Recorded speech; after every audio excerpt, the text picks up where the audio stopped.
I suddenly opened my eyes, the pungent smell of disinfectant instantly replaced by the faint mustiness of an old wooden bed. The beeping of the heart monitor was gone, replaced by the familiar chirping of sparrows outside the window. This is, trembling hands reached for my face. No tubes, no wrinkles. I rolled out of bed, my legs moving with an agility that felt unreal, and rushed to the mirror on the dresser. There I was, 20 years old, the calendar on the wall clearly showed, June 18th. 1985, marriage report, I muttered to myself, suddenly feeling as if struck by lightning. This was 3 days before my engagement to Enzo Song, and the starting point of my tragic life. Memories came flooding back like a tide. In my past life, I married Enzo Song but lived like a slave, my sickly father, blind mother, and a frail daughter. The burden of the entire family fell on my shoulders alone, and Enzo Song, under the pretense of caring for his comrade's widow. He spent his whole life fawning over Isla Lin. The most painful part, the daughter I raised through hardship and toil ended up pulling the plug on me with her own hands. The words "Mom is finally dead. Dad, you and Aunt Lin should get married soon" still cut through my heart like a knife whenever I recall them. In this lifetime, I will never repeat the same mistakes again. I washed up and changed clothes at lightning speed, heading straight for the military district. I had to retrieve it before the marriage report was approved. The military district gate remained solemn and imposing as ever, and the sentry stopped me. "Comrade, please show your credentials. I'm looking for Enzo Song from the 3rd Company. It's urgent." I pulled out the letter of introduction, my fingers trembling uncontrollably. Every second of waiting felt like torture. Finally, Enzo Song appeared at a jog, his military uniform crisp, with sharp eyebrows and bright eyes, still sporting that deceivingly handsome face. "Rear, what's so urgent that you had to find me?" He smiled gently, the same facade that had fooled me for 30 years in my past life. "Give me back the marriage report," I said bluntly. Enzo Song's smile froze. "What?" I said. "I want the marriage report back." I stared into his eyes, enunciating each word clearly. "This wedding is off." Enzo Song's expression changed abruptly as he reached out to grab me. "Don't be ridiculous. Did someone say something to you about Isla Lin?" "I can explain." "What is there to explain?" "That you and your comrade's widow share a deep bond." I sneered repeatedly. "Enzo Song, your comradeship sure comes at a high price." Enzo Song staggered back as if struck by lightning. "You? How could you think that way?" "Ha," I sneered, stepping closer, "because you would do exactly that." "Rear," Enzo Song suddenly raised his voice. "Isla is just the widow of a comrade in arms. I take care of her out of duty. Do you really lack even this basic compassion?" "Duty?" I nearly laughed through my tears. "Enzo Song, stop deceiving yourself. I'll step aside for you too. Just let me go." The argument drew many curious glances. At the end of the corridor, a tall figure emerged from the conference room, his epaulets identifying him as a regimental commander. He cast a sharp glance in our direction, his gaze piercing. "Is that Ford Cheng?" In my past life, he was Enzo Song's direct superior, a ruthless officer who rose through the ranks rapidly. I only met him a few times, but I still remember his piercing gaze when he looked at people. At that moment, his eyes lingered on me for 2 seconds before shifting away. For some reason, my heart skipped a beat. Enzo Song followed my line of sight, his expression darkening further. "You know Colonel Cheng?" "None of your business." I averted my gaze.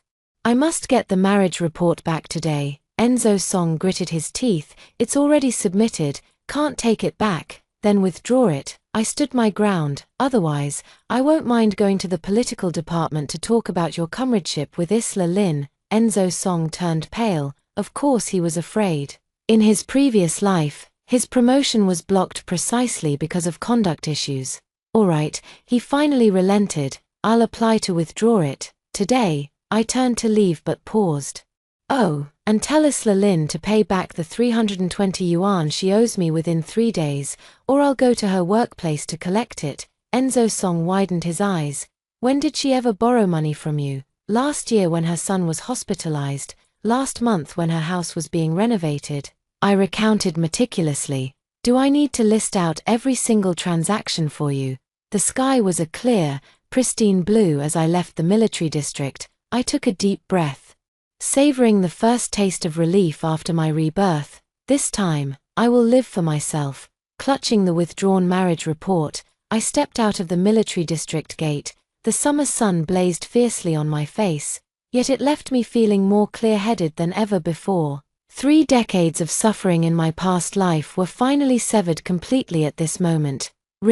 Just as I reached the doorstep, I saw my mother groping her way out of the main room. Her eyesight was poor, but her hearing was exceptionally sharp. I quickly stepped forward to support her. "Mom, I'm back. How did it go? Did you get everything settled?" Mother asked in a hushed voice, her fingers tightly clutching my sleeve. I nodded, then realizing she couldn't see, I spoke up, "Yes, I've got the marriage report back." Mother's body trembled as she sighed. "Your father went to the supply and marketing cooperative. When he comes back." "Oh, child, why do you suddenly want to break off the engagement? Isn't that young man Enzo's song quite good?" I helped her into the house and poured her a glass of water. "Mom, there are some things I can't explain to you in detail right now, but I promise, this decision is the right one." On the 8 Immortals table in the main room still lay the betrothal gifts the Song family had sent a few days ago, 2 pounds of brown sugar and a piece of Dacron fabric. In my past life, these things had moved me deeply, but now, looking at them, I could only feel irony. "My dear," Mother groped for my hand, "I'm not trying to interfere, I'm just worried. If word gets out about breaking off the engagement, how will you ever?" I gripped my mother's rough hand in return. "Mom, which is more important, reputation or life?" My words stunned my mother, leaving her speechless for a long while. I got up and returned to my room, rummaging through the bottom drawer to pull out a notebook. It was a ledger from my past life. Meticulously recording every loan given to Isla Lynn, relying on memory, I copied it all over again, down to the exact dates. 80 yuan, November 5, 1984, claimed her son was hospitalized with a high fever. 120 yuan, February 1985, said the old house was leaking and needed repairs. 60 yuan. The more I wrote, the more my heart grew cold. How could I have been so foolish in my past life? I scrimped and saved, reluctant to even buy new clothes for myself. Yet I freely lent large sums of money to that woman who kept insisting she was just a comrade in arms. Knock, knock, knock. The sound of knocking interrupted my thoughts. "Your father is back." Mother's voice came from outside the door, tinged with unease. I took a deep breath, tucked away the IOU, and stepped out of the room. Father was sitting in the wicker chair in the main hall, his face frighteningly dark. His health was poor, suffering from severe emphysema, and at that moment, he was wheezing heavily. "Dad," I called softly, "have you lost your mind?" Father slammed the table abruptly, causing the teacup to rattle loudly. "A good match like the Song family, and you just call it off? Do you have any idea how many people are eyeing this marriage?" I calmly walked up to my father and knelt down before him. "Dad, I know you're angry, but your daughter has no other choice. What kind of choice could drive you to do such a foolish thing?" Father coughed in anger. "Do you realize how our family can hold our heads up in the village after you broke off this engagement?" I raised my head and looked straight into my father's eyes. "Dad, if I told you that Enzo Song's heart belongs to someone else, and marrying him would only bring me suffering, would you still insist that I marry him?" Father froze. His coughing stopped abruptly. What did you say? He has a so-called comrade's widow named Isla Lynn." "Dad, you must have heard of her," I said with a bitter smile. "Enzo Song cares for her more than his own mother. Marrying into that family would just make me their unpaid maid." Mom's cane clattered to the floor. "That Isla Lynn, didn't her husband die at the border last year?" "That's her." I nodded. "Enzo Song keeps saying it's about taking care of a comrade's family, but in reality—" I didn't finish the sentence, but my parents understood. Dad's expression gradually softened as he reached out to pull me up. "Sweetheart, you can't make such claims lightly. Do you have any proof?" I pulled out the newly written list of IOUs. "This is the money I lent to Isla Lynn. Each transaction is well documented. Every time she borrowed money, she came to me through Enzo Song." Father took the note, squinted at it for a long time, then suddenly slammed it on the table. "Damn it. I'm going to the Song family to settle this right now. Dad, I quickly stopped him. Don't act in haste, we need to think this through carefully. First, return the betrothal gifts. As for the rest, I have my own plans. Father stared at me for a long while before finally letting out a deep sigh. My daughter, you've grown up. As we were speaking, a sudden commotion erupted outside the courtyard gate, followed by a sharp female voice. Gu, come out here. My heart skipped a beat. It was Isla Lynn's voice. Who is that? My mother asked nervously. It's nothing, Mom. You and Dad stay inside. I'll go check, I reassured her, patting her hand before walking alone toward the courtyard gate. Opening the door, Isla Lynn was indeed standing outside. Accompanied by a few curious neighbors, she was wearing a light blue polyester shirt today, her hair neatly combed, looking utterly pitiful. Gu, what do you mean by this? Her eyes reddened the moment she saw me. Why are you slandering me and Captain Song? I sneered. What exactly am I slandering you about? You've been spreading rumors everywhere about me and Captain Song having an improper relationship, even forcing him to break off the engagement. Isla Lynn wiped her tears. I'm a widow who's lived with integrity. How dare you tarnish my reputation like this? The neighbors around began to whisper, and the way they looked at me grew strange. The me from my past life might have been intimidated by this scene, but now, Isla Lynn, I leisurely pulled out the IOU from my pocket. Since you're here, you might as well return the money you owe me, $320, not a cent less. Isla Lynn's face instantly paled. What nonsense are you talking about? When did I ever borrow money from you? On November 5th last year, your son had a fever and was hospitalized. You borrowed $80, this February. You said your hometown house was leaking. You borrowed $120, last month. I listed each transaction one by one, my voice so clear that everyone around could hear every word distinctly. Isla Lynn's face turned red and then pale. You're spewing nonsense. Show me the IOU if you dare. IOU, I smiled faintly. Every time you borrowed money, it was through Enzo Song, saying you were too embarrassed to ask me directly. Now you're denying it. Isla Lynn trembled with rage. Suddenly turning to the onlookers, everyone, be the judge. She couldn't call off the engagement, so now she's slandering me, a widow like me, raising a child alone. Is it easy? The crowd began to point fingers at me. Just as I was about to retort, a deep, authoritative male voice suddenly came from the back of the crowd. I can testify that everything Comrade Gu said is true. The crowd automatically parted as a tall figure approached. It was Ford Cheng. He wasn't wearing his military uniform today, but his upright posture and sharp gaze still made him instantly recognizable. Isla Lynn's face turned deathly pale in an instant. See Commander Cheng, how did you? Without even glancing at her, Ford Cheng walked straight up to me. Comrade Gu, the military district has accepted your application to withdraw the marriage report. Here's the receipt. I've brought it for you. He handed me a document stamped with a red seal, then turned to the crowd. As Enzo Song's superior, I can say with full responsibility that his relationship with Comrade Isla Lynn has indeed exceeded the bounds of normal camaraderie. Comrade Gu's decision to break off the engagement is entirely justified.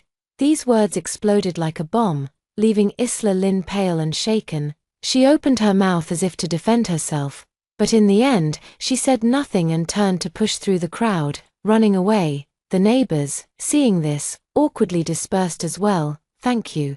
Regimental Commander Cheng, I said sincerely, I didn't expect such a small matter to trouble you to come in person. Ford Cheng shook his head. No trouble at all. I happen to have a meeting in the county, so it's on my way. He paused, lowering his voice slightly. Isla Lynn won't let this go easily. Be careful these days. I was somewhat surprised that he would warn me about this and nodded. I will.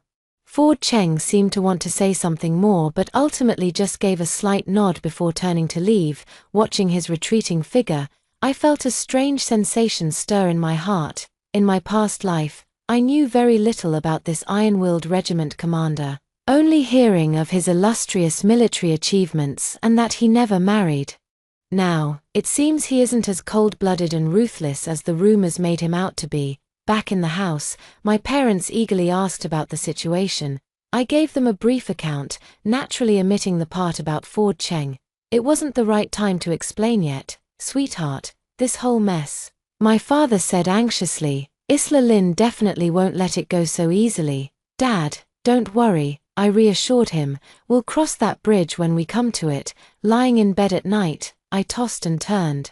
Ford Cheng's appearance today was too strange. Why did he help me? Was it really a coincidence? Or, my thoughts were interrupted by a noise outside the window. Alert, I sat up and heard rustling sounds near the courtyard wall. Quietly getting out of bed, I peeked through the window crack. Under the moonlight, a familiar figure was pasting something on my courtyard wall. It's Isla Lynn. She's putting up a big character poster, furious.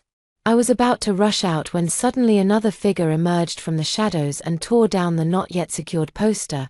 Comrade Isla Lynn, what are you doing in the dead of night? It was Ford Cheng's voice. I was stunned. How could he be near my home? Isla Lynn let out a terrified scream, and upon seeing who it was, she was utterly petrified. See Commander Cheng, slandering a soldier's fiancé will land you in military court. Ford Cheng's voice was as cold as ice. Go home now. Report to my office at 8 tomorrow morning. Isla Lynn nodded shakily and stumbled away in a hurry. Ford Cheng stood still, looking up at my window. I quickly pulled back, my heart pounding like thunder. Did he see me? Or, when I looked outside again, the courtyard was empty, with only moonlight quietly spilling on the ground. The morning sunlight streamed through the window lattice as I got up early, burying last night's shock and confusion deep in my heart. Today, there was something far more important to do, formally calling off the engagement with the Song family. Mother fumbled as she straightened my collar, her fingers trembling slightly. Sweetheart, are you really going alone? Let your father go with you. Mom, I need to settle this matter myself. I fastened the last button and carefully placed the withdrawn marriage application and betrothal gift list into the cloth bag. Father sat on the doorstep smoking, his cough intermittent. Old Master Song isn't an easy man to talk to. You, Dad, don't worry. I crouched down to meet his eyes at the same level. We GU family members aren't pushovers. As I stepped out of the courtyard gate, Aunt Wang from next door craned her neck to peek around. I knew last night's incident had already spread. Isla Lynn being caught red-handed by Ford Cheng. This news traveled faster than the wind. The Song family lived in the military compound. After I showed my letter of introduction, the sentry gave me a strange look before letting me in. Just as I reached the building where the Songs lived, I heard the sound of things being thrown upstairs. You useless thing. Can't even handle a woman. Old Man Song's roar could be heard throughout the entire building. I took a deep breath and walked up the stairs. Just as I reached the door, I heard Enzo Song pleading in a subdued voice. Dad, please don't be angry. Rear GU was just confused for a moment. My hand, poised to knock, froze mid-air as the door suddenly swung open from inside. Enzo Song stood in the doorway, his military uniform crumpled, with dark circles under his eyes.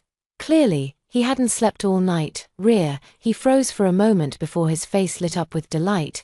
Have you changed your mind? I took half a step back, avoiding his outstretched hand. I'm here to formally break off the engagement. Enzo Song's smile stiffened. Inside the house, Mr. and Mrs. Song rushed out at the sound of voices. With Mrs. Song still clutching a dishcloth, her face twisted in sarcasm. Well, if it isn't the high and mighty Miss GU, who's too good for our family. Ignoring her snide remarks, I handed over the cloth bundle directly. Here's the dowry list and the receipt for withdrawing the marriage application. Please review them. I've already packed up everything the Song family sent, and it will be returned this afternoon. Mother Song snatched the cloth bag away, flipping through its contents with an increasingly grim expression. Well, think you're too good for us now, is that it? What part of my son isn't good enough for you? A country girl like you should be burning incense in gratitude for the chance to marry into our Song family. Mom, Enzo Song awkwardly tried to stop her, then turned to me with that gentle facade again. Rear, let's talk inside. No need to make a scene out here. I stood my ground. No need. I came today to make things clear. From now on, we're free to marry whomever we choose. We have nothing to do with each other anymore. Mother Song trembled with rage. You must have found someone higher up, haven't you? I heard Colonel Cheng personally visited your home last night. Ha. So you've latched onto an even bigger official now. These words felt like a bucket of cold water poured over my head. I hadn't expected the rumors to spread this far. Nor did I anticipate Ford Cheng getting dragged into it. You should be responsible for your words. My voice turned icy. Regimental Commander Cheng was just doing his duty. As for your son, his questionable relationship with that widow, who in the entire military district doesn't know about it, you, Mrs. Song raised her hand, about to slap me. Enzo Song quickly stopped her. Mom, don't do this. He turned to me, his eyes pleading. Rhea, can we talk alone, please? Looking at him like this, the me from my past life would have softened, but now, I just find it ridiculous. Enzo Song, let's part on good terms. I turned to leave. Is it because of Isla Lin? Enzo Song suddenly shouted. I've already told you it's just camaraderie. Her husband died saving me. It's only natural I take care of her. I stopped but didn't turn back. Then marry her. Why drag me into this? The words stabbed into Enzo Song's heart like a knife. He staggered back 2 steps, his face deathly pale. Seeing this, Mrs. Song rushed over like a madwoman. Get out of here, you ungrateful wretch. Let's see what kind of respectable family would ever marry you. I walked downstairs without looking back, the sound of Mrs. Song's hysterical curses and Enzo Song's feeble attempts to dissuade her fading behind me. As I left the military compound, the sentry's gaze was full of pity. Apparently, Mrs. Song's voice was loud enough to be heard far and wide. The sky was overcast, and the distant rumble of thunder echoed. I quickened my pace toward home, my mind already calculating the next steps. Breaking off the engagement was just the first move. There was still a long road ahead to completely alter the fate of my past life. Halfway there, raindrops as big as beans began to pelt down. I hurriedly took shelter under a locust tree by the roadside, but the rain grew heavier, and the canopy offered little protection. Comrade GU, a large black umbrella suddenly appeared above my head, and the familiar voice made my heart skip a beat. Turning around, I saw Ford Cheng standing just half a step behind me, his military uniform impeccably straight, his features as sharp as if carved by a knife. Regiment Commander Cheng. I was too startled to move. How did you? I was just passing by on my way to a meeting in the county town, he said casually, as if it were truly a coincidence. But I knew the military district didn't take this route to the county at all. Raindrops trickled down the brim of his hat, a few clinging to his thick lashes, refracting tiny glimmers of sunlight. We stood so close that I could catch the faint scent of soap on him, mingled with the freshness of the rain. Thank you, I said as I took the umbrella handle. Accidentally brushing his fingers and pulling back as if shocked, Ford Cheng seemed not to notice the small mishap. He took off his military jacket and handed it to me. Put this on, don't catch a cold. Only then did I realize I was indeed trembling, not just from the cold, but also from the tense confrontation at the Song residence earlier. After a moment's hesitation, I took the coat and draped it over my shoulders. The warmth from the garment enveloped me, instantly dispelling the chill. I'll see you home. It wasn't a question but a statement. I nodded, and we walked together under the same umbrella in the rain. Ford Cheng deliberately maintained some distance, yet the umbrella clearly tilted toward me, leaving his left shoulder quickly soaked by the rain. You don't have to do this, I said sheepishly, trying to push the umbrella back toward him. No problem. Ford Cheng looked straight ahead, his voice low. Did the Song family give you trouble? I smiled bitterly.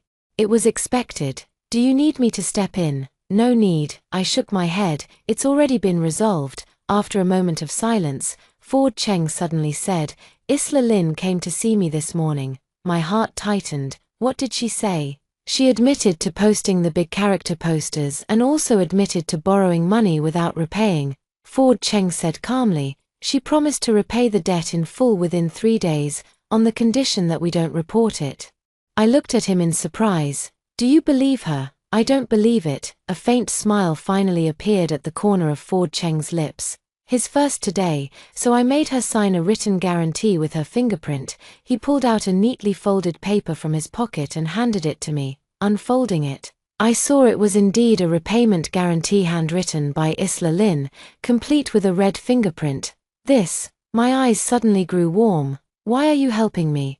Ford Cheng didn't answer immediately. The sound of raindrops hitting the umbrella became the only background noise. Seeing injustice on the road, after a long pause, he finally uttered these 4 words. Yet I felt it was far more complicated than that. Turning a corner, I could see my house in the distance. Ford Cheng stopped. I'll leave you here. I understood he was worried about being seen and causing gossip, so I quickly took off my coat and handed it back to him. Thank you so much. Keep the umbrella. Ford Cheng took the coat but not the umbrella. You can return it another day. Before I could answer, he had already strode into the rain. I stood there, watching his figure gradually blur in the curtain of rain, my heart pounding wildly. When I got home, my parents were stunned to see me holding an unfamiliar man's umbrella. I briefly explained what had happened, of course omitting the part where Ford Cheng had specifically gone to find Isla Lin. Commander Cheng is really a good man, my mother sighed. But dear, he's a commander, and Mom, you're overthinking it, I said, my face flushing. He was just passing by and helping out. Father smoked his cigarette without speaking, but his eyes were thoughtful. In the afternoon, as I was preparing to pack up the Song family's betrothal gifts to return them, the courtyard gate suddenly rattled with knocking. Opening the door, I saw the village postman. Gu, there's a letter for you. From the military district. He winked suggestively, clearly having heard about the morning's commotion. Puzzled, I took the letter and was even more surprised when I opened it. It was a money order from Isla Lin, a full 320 yuan, not a cent less. In the remarks section, a small line of text read, "Debt repaid in full. Please do not pursue further." I can't believe my eyes. What method did Ford Cheng use to make Isla Lin obediently return the money so quickly? Lost in thought, a commotion suddenly arose in the distance. I walked to the courtyard gate to look and saw a few children running past, shouting, "Hurry and see, Company Commander Song and the widow are fighting at the Supply and Marketing Cooperative entrance." What? After hesitating for a moment, I still followed the crowd toward the Supply and Marketing Cooperative. A circle of onlookers had already gathered at the entrance of the Supply and Marketing Cooperative. Through the gaps, I saw Isla Lin tugging at Enzo Song's sleeve, tearfully complaining, "You promised to take care of us, mother and child. Now everything is ruined. Ford Cheng is threatening to expel my son from school." Enzo Song looked embarrassed as he tried to break free. "Isla, calm down. Commander Cheng isn't that kind of person." "Not that kind of person." Isla Lin laughed hysterically. "For that bitch Gu, he'd do anything. They've been involved for ages." The onlookers erupted in shock. Standing at the back of the crowd, I trembled with rage. Just as I was about to step forward and argue, a booming voice suddenly drowned out all the noise. "Comrade Isla Lin, mind your language." The crowd automatically parted as Ford Cheng appeared on the scene at some point, followed by 2 guards. His military uniform was impeccably straight, his expression stern, exuding authority without a hint of anger. Isla Lin wilted instantly, like a mouse that had spotted a cat. "See Commander Cheng." Ford Cheng swept his gaze around, pausing slightly when it landed on me before shifting away. "Spreading rumors and slandering military personnel carries legal consequences." Isla Lin's face turned deathly pale, her lips trembling too much to form words. Seeing this, Enzo Song stepped forward reluctantly. "Regiment Commander Cheng, this is a misunderstanding. Isla was just emotional." "Enzo Song." Ford Cheng addressed him by name, his voice icy cold. "Keep your comrade's widow in check. If there's a next time, writing a self-criticism will be the least of your worries." The words were harsh, effectively confirming Enzo Song and Isla Lin's improper relationship in public. Enzo Song turned ashen and didn't dare say another word. Ford Cheng turned to leave but suddenly paused, addressing the onlookers. "Comrade Gu's decision to break off the engagement is a personal choice and has nothing to do with anyone else. Anyone who spreads false rumors will be considered an enemy of the military district." With that, he strode away. Leaving behind a stunned crowd and a pale-faced Isla Lin, I quietly slipped out of the crowd, my mind in turmoil. By doing this, Ford Cheng had publicly stood up for me. But he had also dragged himself into controversy. Why would he go this far? On the way home, I kept replaying every word and glance from Ford Cheng. In my past life, I knew almost nothing about this iron-willed commander, only that he had a glorious military record but never married. Now, it seems the vague image I remembered of him was quite different from reality. Just as I reached my doorstep, I saw my father squatting on the threshold, his expression grave. "Daughter," he said.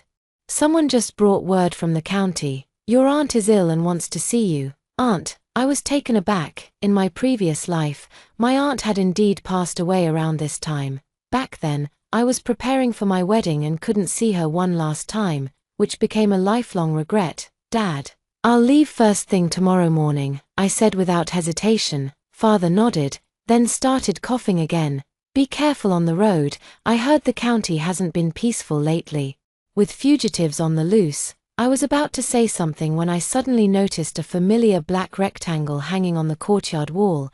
It was Ford Cheng's umbrella. When did it get hung there? I distinctly remember bringing it inside. Taking off the umbrella, I noticed a small note attached to the handle. "If you need help, contact the military district switchboard and ask for the 3rd Battalion." The handwriting was bold and vigorous, as if hastily written with a fountain pen. Rubbing the note between my fingers, a corner of my heart quietly melted. At the break of dawn, I boarded the early bus to the county town. The bus was sparsely populated, and I sat by the window, clutching the medicinal herbs and change of clothes for my aunt tightly in my arms. I also brought Ford Cheng's umbrella, carefully tucked into a cloth bag, with the note from the handle slipped between the pages of my notebook. The car jolted along the rugged mountain road, the scenery outside the window gradually shifting from familiar villages to unfamiliar fields. Gazing at the undulating mountains in the distance, my thoughts involuntarily drifted to Ford Cheng. His public show of support for me yesterday would undoubtedly bring him trouble. Although Enzo Song holds a lower military rank, he still has some connections in the military district. "Miss, we've arrived at the county hospital." The conductor's shout snapped me out of my thoughts. The county hospital was even shabbier than I had imagined. A dusty 3-story building with severely peeling paint. The corridors were packed with patients and their families, the air thick with the mingled scents of disinfectant and sweat. Following the address my father had given me, I found the internal medicine ward on the 3rd floor. Pushing open the door to room 306, a heavy medicinal odor immediately assaulted my nose. 6 hospital beds were crammed into the small room, and my aunt lay on the one by the window at the far end. "Auntie," I hurried over, my nose stinging with emotion. The plump, cheerful woman I remembered was now reduced to skin and bones, her face sallow, and 4-line inserted into her hand. Rear, her clouded eyes brightened slightly as she struggled to sit up. "You really came." I quickly held her down. "Don't move, just lie still." I set down my bundle, pulled over a stool, and sat by the bed. "Dad said you wanted to see me." Auntie grasped my hand. Her palm was burning hot. "Silly child, I was afraid if I didn't call for you now, it'd be too late." "Auntie," my throat tightened, "don't talk like that, you'll get better." Auntie shook her head, then suddenly lowered her voice. "Rear, I heard you called off the engagement." I was taken aback, not expecting the news to spread so quickly. "Yes, it happened yesterday." "Good. Well done in breaking it off." Aunt unexpectedly slapped the edge of the bed. "That Song boy isn't worthy of you." I looked at her in surprise. "You know Enzo Song?" More than just knowing." Aunt gave a cold laugh, then started coughing violently. I quickly patted her back, waiting for her to catch her breath before continuing. "That guy accompanied Isla Lin to the county hospital last year for a checkup. I saw them hugging and clinging to each other around the corner of the hallway with my own eyes. I wanted to tell you back then, but I was afraid." My heart skipped a beat. So my aunt had known all along. If I had come to see her one last time in my previous life, would I have discovered Enzo Song's true nature earlier? "Auntie, it's all in the past now." I comforted her softly. "I'm doing well now." My aunt stared at me intently and suddenly said, "I heard a regiment commander stood up for you yesterday." My face grew warm. "How do you even know about that?" "Hospitals are full of gossipy people," my aunt said with a mysterious wink. "What's the regiment leader's name?" Ford Cheng, I answered softly, my heart inexplicably racing. My aunt suddenly widened her eyes and grabbed my wrist. Ford Cheng from the 3rd Battalion. I was startled by her reaction. Yes, what's wrong? Aunt let go of my hand and murmured thoughtfully, fate, truly fate. Auntie, do you know Commander Cheng? I asked curiously. Instead of answering directly, Aunt pulled out a small cloth bundle from under her pillow. Rear. This is for you. Inside the cloth bag was a jade bracelet, its entire body a translucent green, glowing with a warm luster under the sunlight. Though I knew little about jade, even I could tell this bracelet was of considerable value. This is too precious. I can't accept it. I quickly declined. Take it. My aunt insisted, forcefully pressing the bracelet into my hand.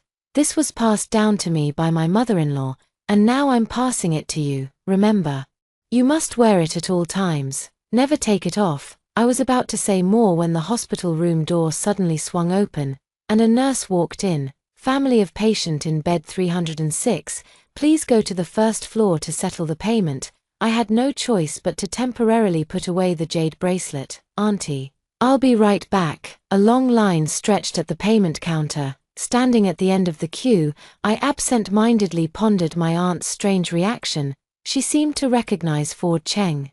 And there was something about that jade bracelet. Make way. Emergency. A sudden commotion interrupted my thoughts. Several medical staff rushed in pushing a stretcher, on which lay an elderly man covered in blood.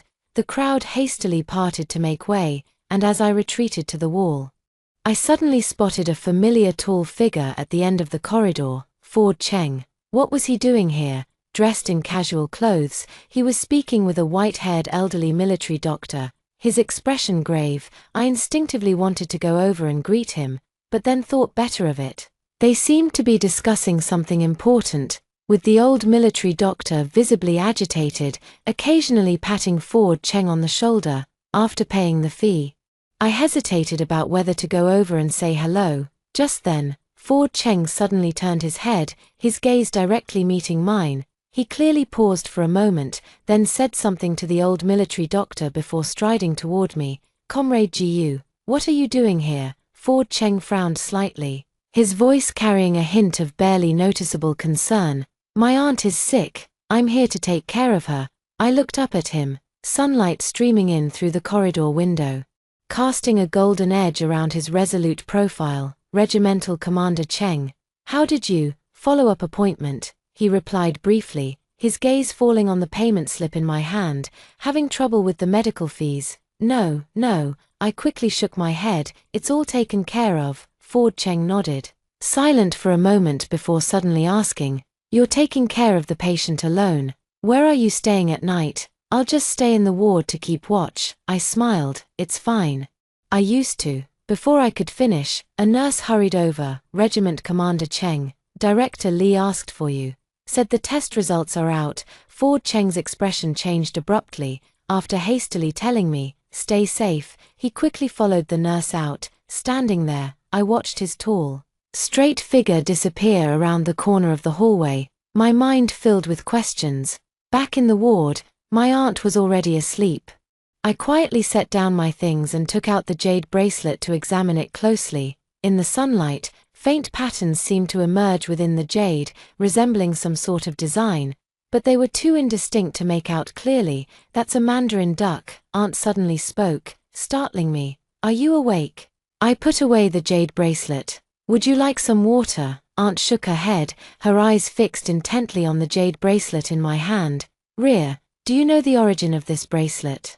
I shook my head. This is the Cheng family heirloom, Aunt said astonishingly. What? My hand trembled, nearly dropping the jade bracelet. My aunt motioned for me to help her sit up. Leaning against the pillow, she began slowly. 20 years ago, my husband, your uncle, saved a company commander on the battlefield. To repay the kindness, that commander gave him a family heirloom jade bracelet. My heart pounded like a drum. That commander, was his surname Cheng? Cheng Jigua, my aunt nodded. Ford Cheng's father. I was so shocked I couldn't speak. No wonder Auntie had such a strong reaction when she heard Ford Cheng's name. Auntie grasped my hand. Rear, this bracelet was meant to be passed down to my daughter, But unfortunately I never had children. Now that it's going to you, it must be fate. But Auntie, this is too precious. And besides what? Auntie's sharp gaze seemed to see right through me. Do you think Ford Cheng is only treating you professionally? My face burned, and I lowered my head in silence. My aunt sighed. Silly child, if a man goes to such lengths for a woman, isn't his intention obvious enough? Just as I was about to explain myself, the hospital room door suddenly knocked. Opening it, I saw a young soldier holding 2 lunchboxes. Comrade Gu. Battalion Commander Cheng asked me to bring you food. The young soldier's voice was so loud it drew the attention of everyone else in the ward. I awkwardly took the lunchbox. Thank you. But Commander Cheng, the commander said you can find him in the first-floor surgical office if you need anything. The young soldier saluted and ran off, holding the lunchbox. I returned to the bedside, where my aunt wore an "I told you so" expression. Eat up, she said with a smile. Seems someone's even more eager than I am. The lunchbox contained fragrant braised pork and greens, along with a large bowl of rice. In those days of scarcity, this was practically a luxurious feast. I shared half with my aunt, but she only took a few bites before setting it down, her complexion growing increasingly pale. Auntie, are you feeling unwell? I asked worriedly. She shook her head and suddenly grasped my hand. Ria, I don't have much time left. There's something I must tell you. Don't say such things. Listen to me. Aunt interrupted me. Both Cheng Zhigua and your uncles sacrificed their lives in that border conflict. Ford Cheng was only 16 at the time. Yet he resolutely enlisted to seek revenge. He and Enzo Song were in the same batch. But Enzo Song, well, in any case, you must be careful around Enzo Song. My heart trembled. Aunt, how do you know all this? Your uncle's comrades come to visit me every year. Aunt coughed a few times. That boy Ford Cheng has been stubborn since childhood. Once he sets his mind on something, nothing can change it. If he treats you well, it will be for a lifetime. My eyes grew warm, unsure of what to say.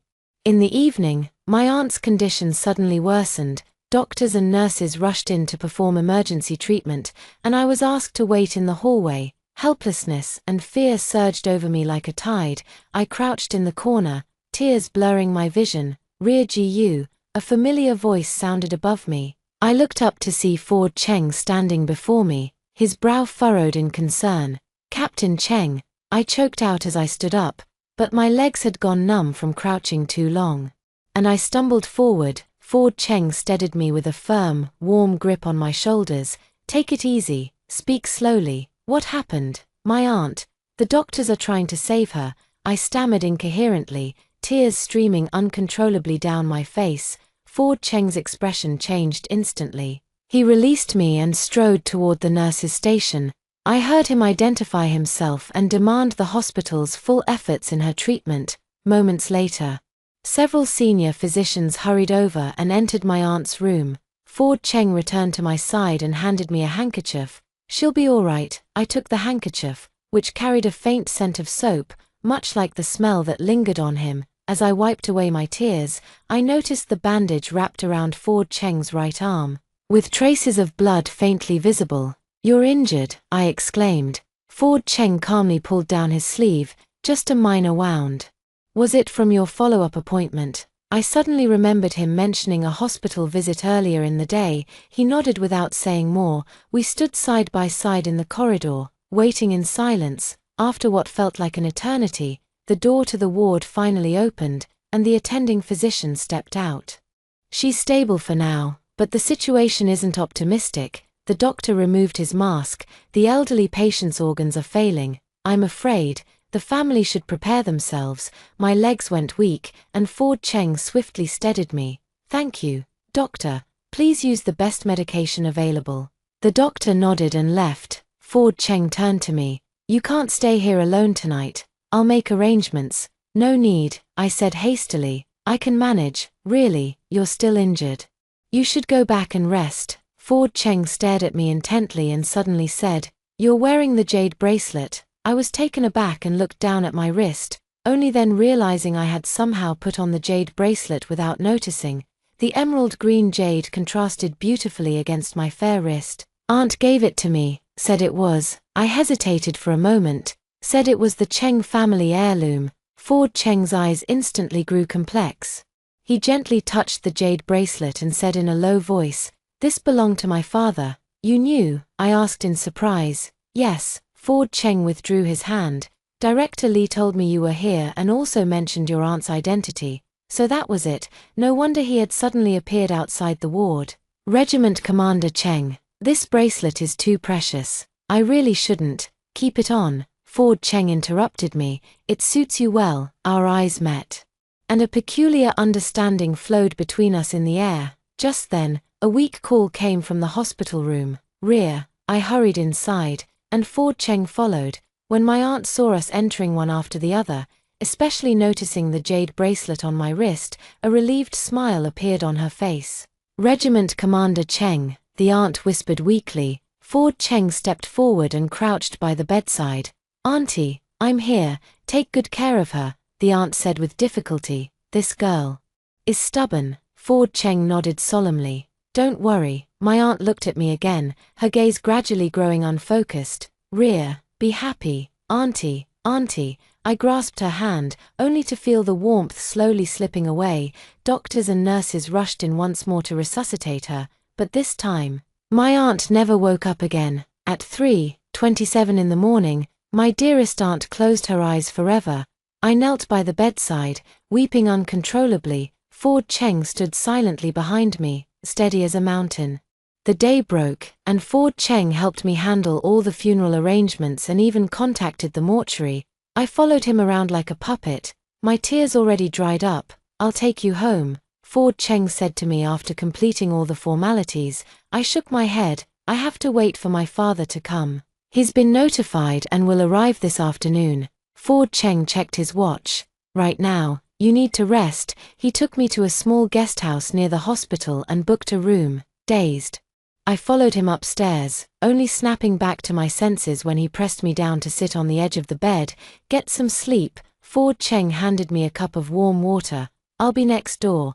Knock if you need anything." Clutching the cup, I suddenly asked, "Why are you so kind to me?" Ford Cheng stood by the window, sunlight streaming in from behind him, outlining his tall, straight silhouette. He remained silent for a long time, so long that I thought he wouldn't answer, because he finally spoke, his voice low yet resolute. "You deserve it." Aunt's funeral was held 3 days later. Ford Cheng stayed by my side the entire time. From receiving relatives and friends to carrying the urn, he silently took on all the heavy and exhausting tasks. When my father saw Ford Cheng, he clearly paused for a moment but asked nothing, only gripping his hand firmly. After the funeral, my father had to rush back to the village to deal with urgent matters. Before parting, he pulled me aside and whispered, "Daughter, Commander Cheng is a good man." "Dad," my face flushed with heat, "don't say such things. Commander Cheng is just what?" My father rarely smiled.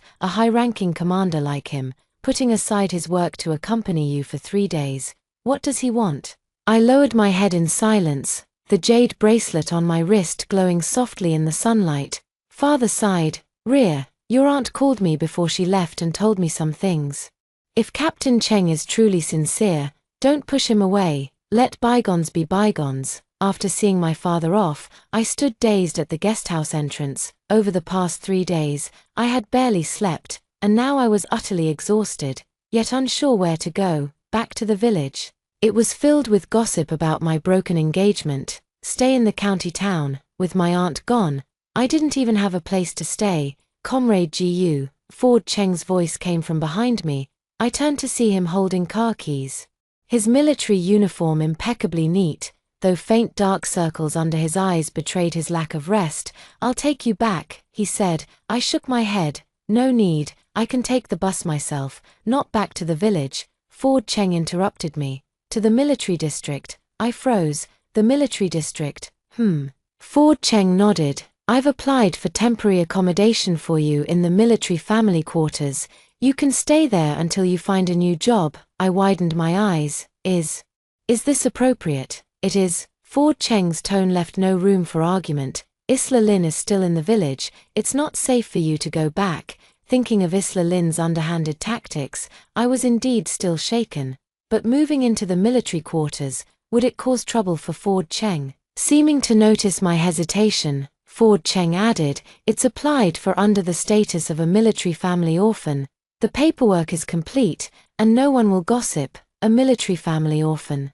Only then did I remember, my uncle was a martyr, so I indeed qualified. Ford Cheng had even considered this detail. "Thank you," I said, my nose stinging as tears threatened to spill again. Ford Cheng frowned slightly, then suddenly reached out to gently wipe the tear from the corner of my eye. "Don't cry," he said. His fingers were rough yet warm, and the moment they touched my cheek, both of us froze. He quickly withdrew his hand and turned toward the jeep. "Get in."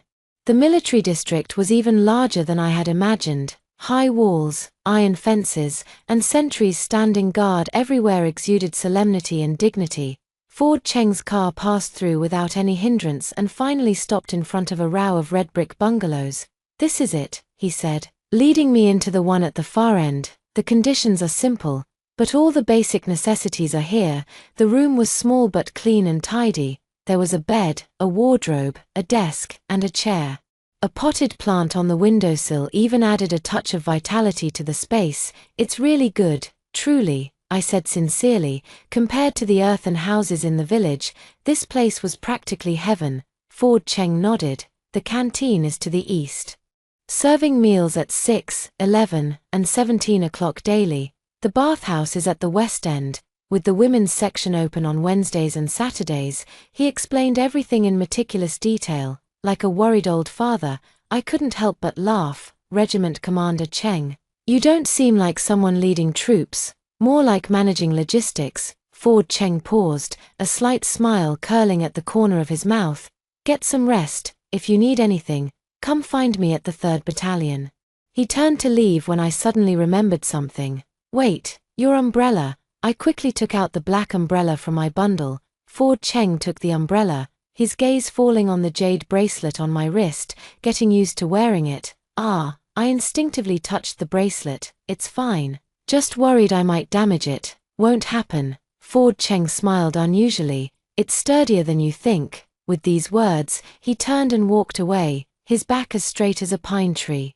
I stood at the door, watching until his figure disappeared around the corner, then finally closed the door and let out a long sigh of relief.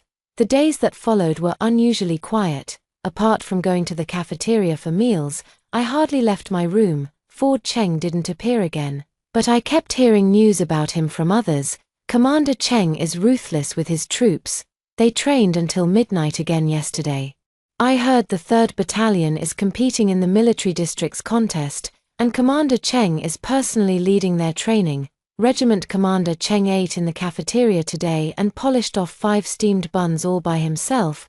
These fragments pieced together a Ford Cheng I hardly recognized. Strict, unyielding, and unsmiling. A stark contrast to the man who held an umbrella for me and wiped away my tears on the morning of the 5th day. I finally mustered the courage to step outside. I wanted to thank Ford Cheng, not just for taking care of me these past few days, but also for the warmth he offered when I felt most helpless. The military district service store had limited supplies, but I managed to buy flour, sugar, and lard. Back in my dorm, I spent the entire afternoon working on the small coal stove and finally made a plate of my hometown specialty, crispy lard cakes. In the evening, I carried a food box to the 3rd Battalion's camp, only to be stopped by a sentry. "Comrade, please show your credentials." Only then did I realize my recklessness. This was a military restricted area. How could I just waltz in? "I'm looking for Regimental Commander Cheng. Could you help me notify him?" I asked. Mustering my courage, the sentry eyed me suspiciously. "Regiment Commander Cheng is in training and not receiving visitors." Just as I was at a loss, a booming voice came from inside. "What's going on?" A broad-browed, big-eyed officer stepped out, his shoulder straps indicating he was a battalion political instructor. Spotting me, his eyes lit up. "Well, if it isn't Comrade GU." Taken aback, I asked, "You know me?" "Of course." The instructor laughed heartily. "Regimental Commander Cheng specifically mentioned it. I'm Wang Jiqiong, the political instructor of the 3rd Battalion. Are you looking for Commander Cheng?" I nodded and raised the food box. "I made some pastries and wanted to thank Commander Cheng." Pastries. Wang Jiqiong's eyes widened, and he immediately turned to shout inside, "Old Cheng, come out quick, someone brought pastries." I was so embarrassed I wished I could disappear into the ground. Soon, the sound of orderly running footsteps approached from a distance, and Ford Cheng appeared at the door with a squad of soldiers, dressed in training gear and drenched in sweat. He clearly froze when he saw me. "Comrade Gu." Blushing, I handed over the food box. I made some butter pastries, to thank you for taking care of me these past few days." Before Ford Cheng could react, Wang Jiqiong snatched the box away. "Hey now, this is the good stuff, old Cheng. You can't hog such a kind gesture from the lady." With that, he actually opened the box right there, and the rich, sweet aroma immediately wafted out. The surrounding soldiers craned their necks to look, some even swallowing saliva in secret. Ford Cheng frowned slightly, but his gaze softened. "Thank you, try it and see if it suits your taste," I said quietly. Ford Cheng picked up a piece and took a bite, chewing carefully. Everyone held their breath as they watched him, as if awaiting some momentous verdict. "It's delicious." Ford Cheng finally gave his three-word verdict, which warmed my heart. "Really, let me try." Wang Jiqiong couldn't wait to grab a piece and stuff it into his mouth, immediately widening his eyes in amazement.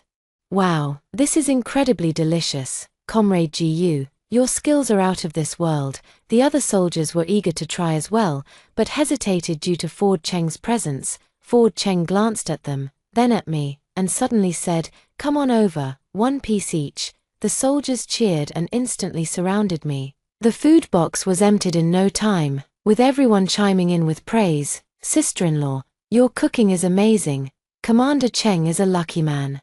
When will you make some more for us, sister-in-law?" My face turned crimson with embarrassment, and I waved my hands frantically. No, don't call me sister-in-law." Ford Cheng cleared his throat, and the soldiers immediately fell silent. He turned to me and said, "Thank you for the pastries. There's a drill with the 3rd Battalion tomorrow. Would you like to come watch?" Me, I looked up in surprise. "Millimeter. Ford Cheng nodded. "At the Western Training Ground, at 9 in the morning. Wang Jiqiong winked mischievously beside us. "Comrade Gu, this is a rare opportunity, our 3rd Battalion's exercise. Ordinary folks don't even get to see it." I pursed my lips and smiled. "All right, I'll definitely go." On my way back to the dormitory, my steps were so light I almost felt like flying. Ford Cheng invited me to watch the drill. Does this mean he might have feelings for me too? Early the next morning, I deliberately put on my most presentable outfit, a light blue Dacron shirt and black trousers, and styled my hair into 2 braids. The jade bracelet swayed gently on my wrist, as if cheering me on. Simple bleachers had already been set up around the training ground, occupied by many officers and their families. I found a seat in a corner and looked around curiously. The field was filled with various obstacles and targets, with several military green trucks parked in the distance. "Rear Gu."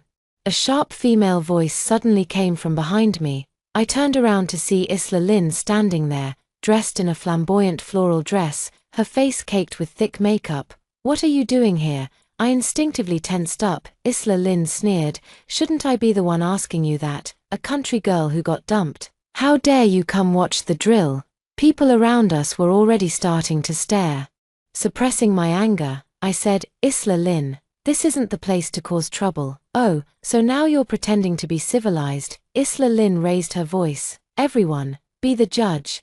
This woman failed to seduce my man, and now she's trying to flirt with Commander Cheng. How shameless can you get?" Amid the rising murmurs, I felt countless piercing gazes on me, making me squirm in discomfort. Just as I was about to retort, a booming voice suddenly came through the loudspeaker.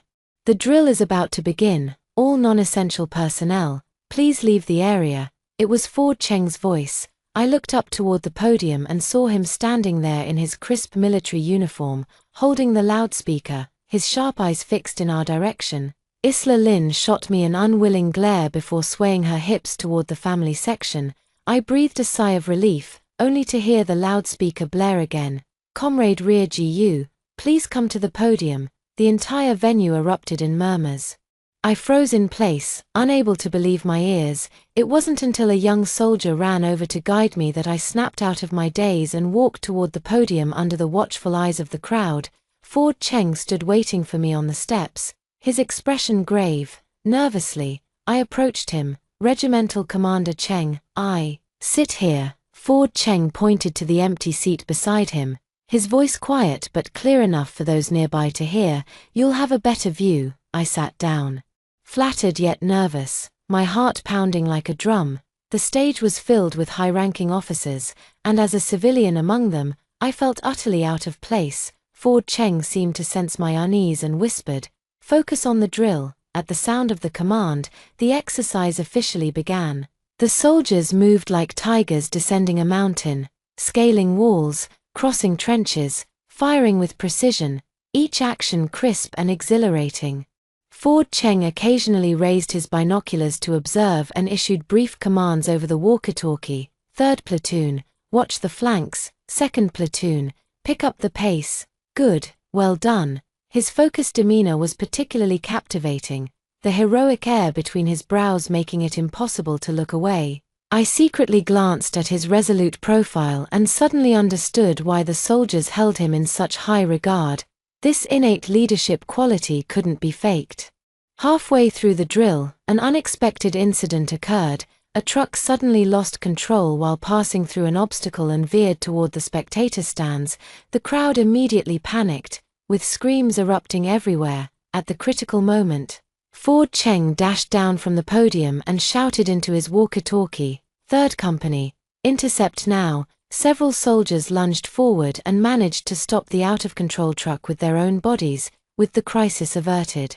Everyone let out a collective sigh of relief. Ford Cheng turned to me, a flicker of concern in his eyes. "Are you all right?" I shook my head, but then noticed his right arm. A dark red stain was seeping through the military uniform's cuff. An old wound had reopened. "Your arm," I exclaimed. Ford Cheng frowned and quickly pulled down his sleeve. "It's nothing." After the exercise, Ford Cheng was surrounded by a group of officers discussing tactics. I stood not far away, hesitating whether to approach and remind him to tend to his wound. Just then, Isla Lin appeared out of nowhere, blocking my path. "Feeling proud now," she said sarcastically, sitting on the podium. "Quite the spectacle, aren't you?" I couldn't be bothered to respond and turned to leave. Isla Lin grabbed my wrist. "Don't think you're something special just because you've latched onto Ford Cheng. He's only taking pity on you." I pulled my hand free, the jade bracelet glinting coldly in the sunlight. "Isla Lin, must you humiliate yourself in public? The one humiliating herself is you." Isla Lin shrieked, "A discarded shoe like you. How dare you, Comrade Isla Lin?" Ford Cheng's voice exploded like thunder. He had somehow appeared behind us, his face dark with fury, spreading rumors and slander, disrupting military discipline. "Come with me to the political department," Ford Cheng said coldly. Isla Lin turned pale. "See Commander Cheng." "I was just..." "Now," Ford Cheng commanded with unquestionable authority. Isla Lin was led away in disgrace. I stood rooted to the spot, my emotions in turmoil. Once again, Ford Cheng had come to my defense, but would this pattern of behavior ultimately damage his reputation? As I was lost in thought, Wang Jiqiong approached with a knowing smile. "Comrade Ji, don't take it to heart. Old Cheng has zero tolerance for troublemakers who stir up gossip." I forced a weak smile. "Political instructor Wang, does Regimental Commander Cheng often handle things this way?" "What do you mean?" Wang Jiqiong was taken aback, then burst into laughter. "You mean publicly defending a female comrade? Ha ha ha, what a joke. Old Cheng is famously indifferent to women in the military district. You're the first one he's ever shown such concern for." My heart skipped a beat, and my cheeks burned. In the evening, as I was sorting through my aunt's belongings in the dormitory, someone suddenly knocked on the door. Opening it, I saw Wang Jiqiong holding an envelope. "Comrade Ji, Old Cheng asked me to deliver this to you," he said, handing over the envelope. "He has to write a drill report tonight and can't come in person." I took the envelope. It felt light and airy, and I had no idea what was inside. Wang Jiqiong mysteriously blinked and said, Old Cheng also asked me to pass along that there's a cultural performance at the Division Auditorium tomorrow at 9 in the morning. You can go check it out if you're interested. A cultural performance? Yeah, Old Cheng is going to give a speech on stage, Wang Jiqiong said with a meaningful look. He usually hates these kinds of events, but today he actually volunteered. Don't you think that's strange? After seeing Wang Jiqiong off, I couldn't wait to open the envelope. Inside were a note and a photograph. The note bore just a simple line, exercise photo, for you to keep as a memento. The photo captured today's exercise scene, grand and imposing. But what made my heart race was the back of the photo. Ford Cheng had written the date and his name in pen, with a small 5-point star drawn beside it. This iron-willed soldier actually had such a delicate side to him. I pressed the photo to my chest, feeling that flutter of excitement. Tomorrow, I would see him again. The division headquarters auditorium was even more impressive than I had imagined. A red carpet covered the floor, the lights were dazzlingly bright, and the front rows were filled with high-ranking officers, while the back was occupied by soldiers and their families. I found a seat near the edge and sat down, clutching that photo tightly in my hand, my heart pounding wildly. On stage, the girls from the cultural troupe were performing a dance, their red silk ribbons swirling beautifully, but I had no mind to appreciate it, my eyes constantly scanning the crowd for that familiar figure. Next, let us welcome Comrade Ford Cheng, Battalion Commander of the 3rd Battalion, to deliver the training report. The host's voice suddenly rang out. I jolted at the sound and saw Ford Cheng stride confidently onto the stage. Today, he was dressed in a crisp formal uniform, his epaulets gleaming under the lights. His entire figure as straight and proud as a pine tree. The audience erupted into enthusiastic applause, especially the soldiers from the 3rd Battalion, whose clapping was thunderous. Ford Cheng stepped up to the microphone, his voice steady and powerful. Comrades, on behalf of the 3rd Battalion, I will report on our recent training achievements. His speech was concise and to the point, without a single wasted word. I stared at him in a daze, noticing an unusual flush on his face and what seemed like fine beads of sweat on his forehead. Was it the heat from the lights, or, as I pondered, Ford Cheng suddenly paused, his brow furrowing almost imperceptibly. The fleeting expression was gone in an instant as he quickly resumed speaking. But I noticed his hand subtly gripping the edge of the podium, his knuckles turning white from the pressure. Something's wrong. I abruptly stood up, ignoring the surprised glances around me, and hurried toward the front row. Ford Cheng had just finished his speech, saluted, and turned to leave the stage.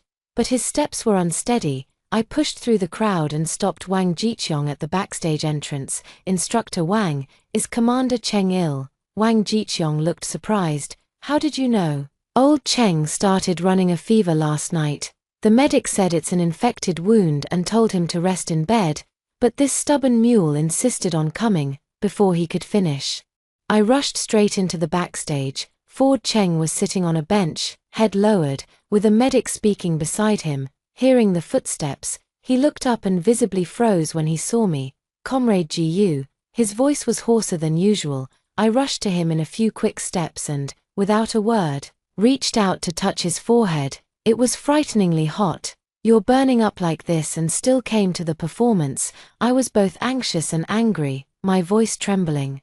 Ford Cheng wanted to say something but suddenly broke into a violent cough. The medic quickly supported him. Regimental Commander Cheng, you must return to the hospital immediately. I'm fine. Ford Cheng barely managed to stop coughing but didn't even have the strength to stand up. I'll help. Wang Jiqiong had somehow entered as well, and together we supported Ford Cheng, one on each side. Ford Cheng tried to struggle, but I shot him a glare. Don't move. To my surprise, he actually stopped resisting and let us help him into the jeep without further protest. Along the way, his body temperature was alarmingly high, and his consciousness began to fade. He kept muttering tactical terms like "third platoon, watch the flank and cover me." The military hospital was brightly lit. The doctor on duty took one look at Ford Cheng's condition and immediately arranged for an IV drip. The nurses hurriedly helped him out of his uniform, revealing a horrifying wound on his right arm, a deep, bone-exposing laceration that had already turned red. swollen, and festering. I gasped, how could it be this serious? The military doctor sighed. Regimental Commander Cheng got injured during the drill the day before yesterday, after a simple bandage. He ignored it, and the wound got infected. As the nurse treated the wound, Ford Cheng was in so much pain that cold sweat poured down his face, yet he stubbornly refused to make a sound. My heart ached for him, and I took the initiative to wipe his sweat with a towel. When my hand touched his face, he suddenly opened his eyes, gazing at me intently. Rear Gu, he called softly, his voice weak yet tender. I'm here. I held his hand. Don't speak anymore, just rest well. Ford Cheng shook his head, staring at me stubbornly. I'm sorry for making you worry. These words made my nose sting, and I nearly shed tears. This iron-willed man, despite being so severely injured, was only concerned about causing me distress. After the 4 was administered, Ford Cheng finally fell into a deep sleep. The medic said someone needed to stay and monitor his temperature changes. Wang Jiqiong was originally going to stay, but I volunteered. I'll do it. You have training to lead tomorrow. Wang Jiqiong hesitated for a moment, then nodded. All right, old Cheng will be happy to see you when he wakes up. He lowered his voice. Comrade Gu. Old Cheng has never known how to take care of himself since childhood. In the future, I'll leave him to you. The implication in his words made my ears burn, but I didn't deny it. Late at night, the ward was left with only me and the sleeping Ford Cheng. Moonlight streamed in through the window, casting a soft silver glow over his resolute face. I gently touched his cheek, seizing this first opportunity to gaze at him so closely and unabashedly. His eyelashes were long, casting faint shadows on his face. His nose was tall and straight, as if carved with a knife. His lips were slightly chapped but still beautifully shaped. As I was lost in admiration, Ford Cheng suddenly stirred uneasily, murmuring in his sleep, Dad, don't go, it's a trap. I quickly grabbed his hand. Ford Cheng. Having a nightmare. Ford Cheng didn't wake up, but his brows were tightly furrowed, with fine beads of sweat on his forehead. Song. Can't be trusted. Retreat quickly. Song. Enzo Song. My heart skipped a beat. Could Ford Cheng's injuries be related to Enzo Song? Rear Gu, hurry and leave. Ford Cheng's voice suddenly became urgent. Danger. His fingers tightly gripped my wrist with astonishing strength. I endured the pain and softly reassured him. It's okay, I'm here, you're safe. Under my soothing words, Ford Cheng gradually calmed down, but still refused to let go of my hand. I tried to pull away slightly, but he only held on tighter, murmuring indistinctly, Don't go. My heart melted, and I simply sat by the bed, letting him hold on. As the night grew deeper, my eyelids began to feel heavy, and before I knew it, I had fallen asleep with my head resting on the edge of the bed. In my drowsy state, I felt someone gently stroking my hair. Opening my eyes, I found Ford Cheng already awake, gazing at me tenderly, his fingers still entwined with a strand of my hair. You're awake, I exclaimed in delight, sitting up straight. How do you feel? Still unwell. Ford Cheng shook his head, his voice still a bit hoarse. Much better. He paused, then asked, Have you been here the whole time? I nodded, suddenly realizing our hands were still intertwined. My face flushed instantly, and I tried to pull my hand back, but Ford Cheng held on even tighter. Thank you, he said softly, his sincere gaze making my heart race. You're welcome, I stammered in reply. You've helped me so many times. Ford Cheng shook his head as if wanting to say something, but the sound of the door opening interrupted him. A nurse came in for rounds, and I quickly stood up to make way. After the examination, the nurse said Ford Cheng's fever had subsided considerably, but he still needed further observation. Once she left, the ward was quiet again with just the two of us, and the atmosphere suddenly turned somewhat awkward. Are you hungry? Should I go get some food? I broke the silence. Ford Cheng nodded. Thank you for your trouble. I walked to the door when he suddenly called out to me, Rear Gu. Ford Cheng's gaze fell on the jade bracelet on my wrist. This bracelet suits you very well. My heart warmed, and I smiled at him before leaving. The hospital cafeteria wasn't open yet, so I had to buy kanji and steamed buns from a breakfast stall outside. When I returned, Ford Cheng was already sitting up, leaning against the headboard and reading documents. Patients should rest properly. I snatched the documents away and set the breakfast in front of him. Surprisingly, Ford Cheng obediently put aside his work and started drinking the kanji. Watching his compliant demeanor, I couldn't help but laugh. Regimental Commander Cheng. Are you usually this obedient in the military too? Ford Cheng looked up, the corners of his lips curling slightly. Only if you say so. The words made my hand tremble, nearly tipping over the bowl of porridge. Ford Cheng seemed to realize what he had just said, his ears turning slightly red as he lowered his head and hastily drank his porridge. Just as the atmosphere grew delicate, the hospital room door suddenly swung open, and a familiar figure walked in, Enzo Song. Dressed in a neat military uniform and carrying a bag of fruit, he froze for a moment upon seeing me. Rear GU, what are you doing here? I instantly tensed up. I'll take care of Captain Cheng. Enzo Song's expression turned complicated. He walked to the bedside and said stiffly, Captain Cheng, I heard you were injured. I came to see you. Ford Cheng's expression instantly turned cold. Thank you for your concern. I'm fine. Enzo Song placed the fruit on the nightstand, his gaze shifting between me and Ford Cheng. You two are close. None of your business, Ford Cheng and I said in unison. Enzo Song's expression darkened, a flash of malice flickering in his eyes. He lowered his voice and said to Ford Cheng, Commander Cheng, there's something I'd like to discuss with you privately. Ford Cheng looked at him coldly. Rear GU is not an outsider. Speak your mind. Enzo Song gritted his teeth and suddenly said, It's about that incident at the border. Ford Cheng's gaze instantly sharpened like a blade. After a moment of silence, he turned to me. Rear GU, could you fetch me a thermos of hot water? I understood he was deliberately sending me away, though filled with questions. I nodded and left with the thermos. In the hallway, I deliberately slowed my steps and faintly heard Enzo Song say, Back then, both your father and my father sacrificed themselves. But the truth, the rest was inaudible. By the time I returned with the water, Enzo Song had already left, and Ford Cheng's expression was unusually grim. What did he come to say? I couldn't help but ask. Ford Cheng shook his head. Nothing. Just some old matters. Seeing the worried look on my face, he suddenly reached out and held my hand.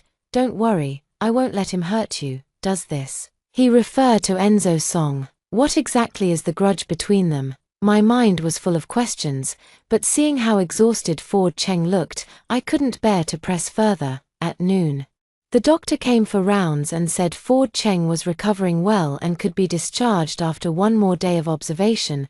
I breathed a sigh of relief, only then remembering that I hadn't returned to the dorm all day and needed to go back to change clothes.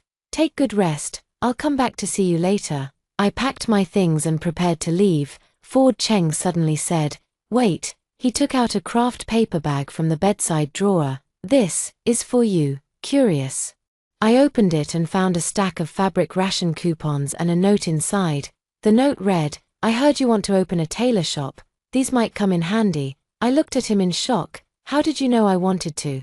Wang Jiqiong said so. Ford Cheng shifted his gaze uncomfortably. Your aunt mentioned it to him before she passed away. My eyes instantly welled up with tears. This man, lying on his sickbed, was thinking about helping me fulfill my dream. Thank you, I choked out. But this is too valuable. I can't accept it. Ford Cheng frowned. It's not for free. When you open your shop, make me a shirt to pay off the debt. I knew he was giving me an easy way out, and my heart warmed to the point of burning. Then it's settled. I'll definitely make you the most handsome shirt. Ford Cheng smiled, his expression so gentle I couldn't look away. Back at the dorm, I took a shower and changed into clean clothes, just as I was about to head to the hospital. There was a knock at the door. Opening it, I saw Wang Jiqiong. Comrade Gu, old Cheng sent me to pick you up, he said with a smile. He's been discharged and is waiting for you at home now.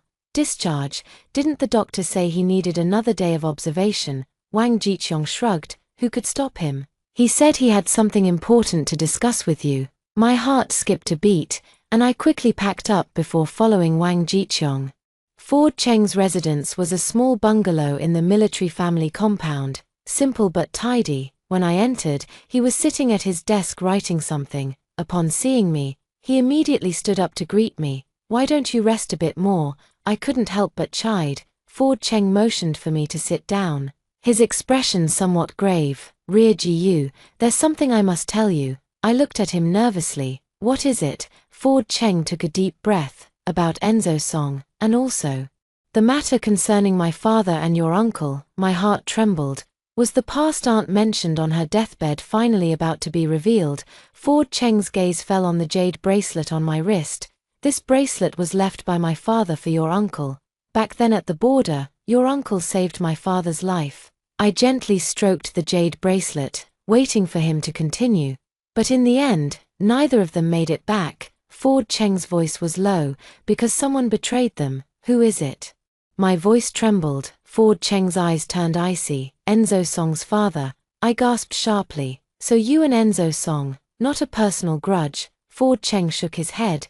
But Enzo Song always believed I knew the truth, fearing I would expose his father's deeds. All these years, he's been targeting me at every turn. I suddenly understood.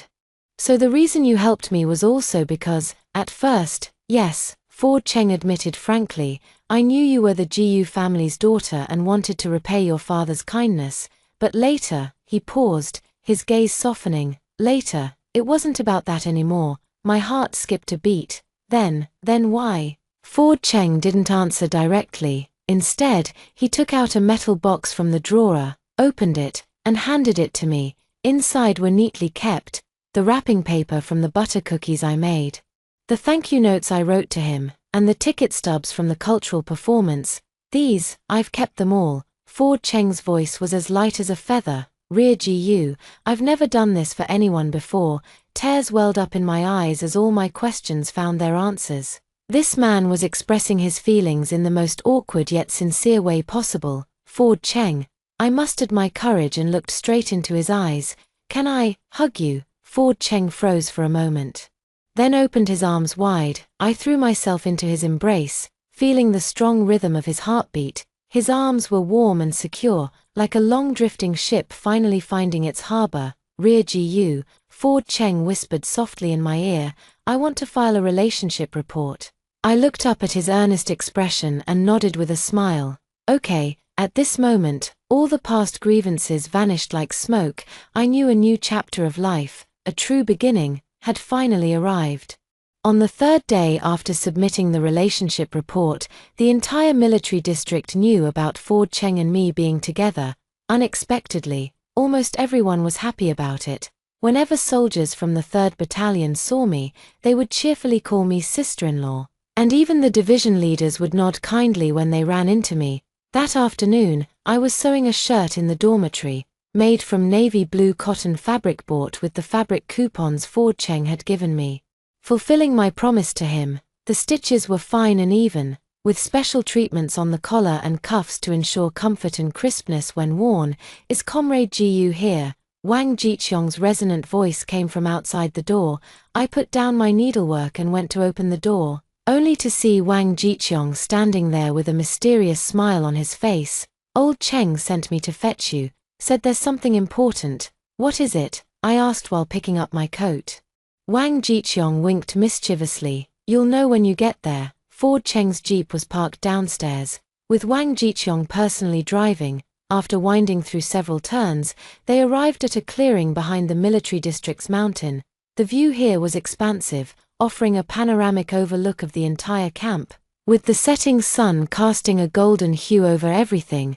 He's waiting for you over there. Wang Jiqiong pointed toward a large tree not far away. I walked over, my heart racing. Under the tree, Ford Cheng stood with his back to me, his posture as straight and firm as a pine tree. Hearing my footsteps, he turned around, dressed in a crisp military uniform, holding a bunch of wildflowers, yellow, white, and purple, clearly freshly picked. You're here, he said with a slight smile, his gaze gentle. I took the bouquet, the fresh floral scent wafting into my nose.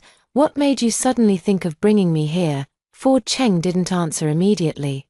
Instead, he took my hand and led me to the edge of the cliff. From here, the military camp under the setting sun looked majestic, with the distant mountains stretching endlessly. A breathtaking view. I often come here, Ford Cheng said softly. Whenever I have an important decision to make, I come here to think. I looked at him curiously. What important decision is there today? Ford Cheng turned to me and suddenly knelt on one knee, pulling out a small velvet box from his pocket. Rear GU.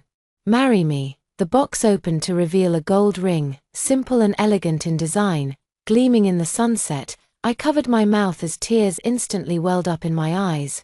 I know this is sudden, Ford Cheng's voice trembled slightly, but I don't want to wait any longer. I want to wake up to see you every day, to take care of you openly, to give you a home. Home, that word struck my heart. In my past life, I never had a real home until the day I died. I do. With a choked voice, I extended my hand.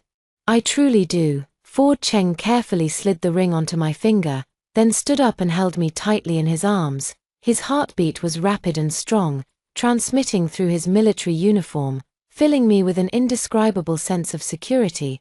There's a good day next month, he whispered in my ear. Let's get married. I nodded, my tears dampening his shoulder. At this moment, all the hardships were worth it. On the way back, Ford Cheng held my hand tightly without letting go. Wang Jiqiong was driving in front, occasionally stealing glances at us through the rearview mirror, grinning from ear to ear. Oh, I have something for you. I suddenly remembered the shirt. It's almost done. Should be finished by tomorrow. Ford Cheng's eyes lit up. I also have something to show you, he said in a low voice. It's a plan for after we're married. I wrote it down. I looked at him in surprise. You actually wrote a plan? Ford Cheng's ears turned slightly red. About housing, work, and children. This hardened soldier had even planned this far ahead.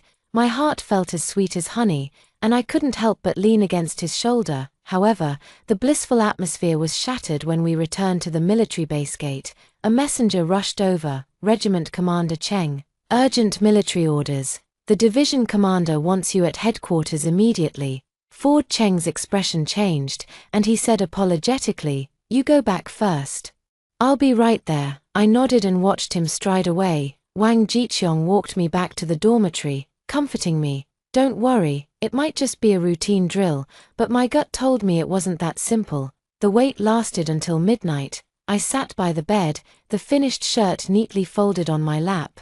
Outside the window, the moon hung high, and all was silent. Suddenly, rapid footsteps approached from a distance and stopped right outside my door. Rear GU, it was Ford Cheng's voice.